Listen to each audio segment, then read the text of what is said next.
Church bells echo out across the valley. Sunrise reveals the horrors of the past day as Genoa awakes from what was not just a bad dream. Regular routines now frozen in time, many narrowly escaping death.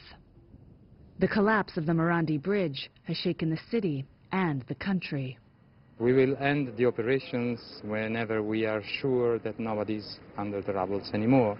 We have rough estimates of the vehicles that we are passing up over the bridge during the accident, so we are basing our design of intervention on those estimates. Those estimates cannot be absolutely precise, so we will continue to work until we have searched all over the rubble. Gysi says previous cries for help heard from under the rubble have stopped. We have no signs of life currently.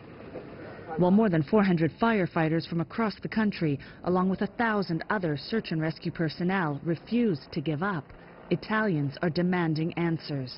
How could one of Europe's major thoroughfares, linking Italy's Riviera with southern France, simply collapse? Genova e tutta l'Italia è incredula per questa situazione. Genoa and all of Italy is incredulous. Today more than ever, the government must shed light on this tragedy and make sure that these deaths are not forgotten, and whoever is responsible pays. They cannot always put their head in the sand. Italy spent $16 billion on its roads back in 2006, very much in line with what Germany spent. However, that number dropped dramatically following the global economic crisis.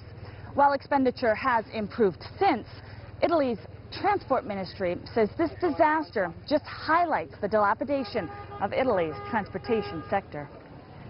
For years, the Morandi Bridge has been managed by the private company Autostrade per l'Italia. Now, one of Italy's deputy prime ministers and its transport minister are asking for their resignations. In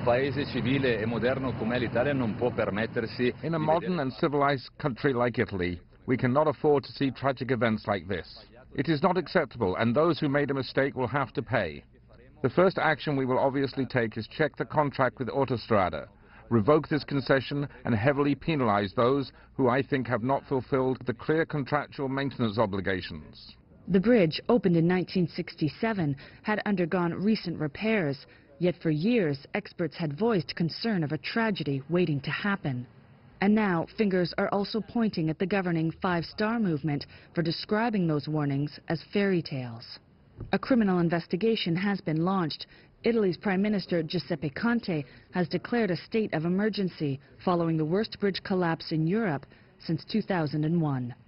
Natalie Carney, CGTN, Genoa.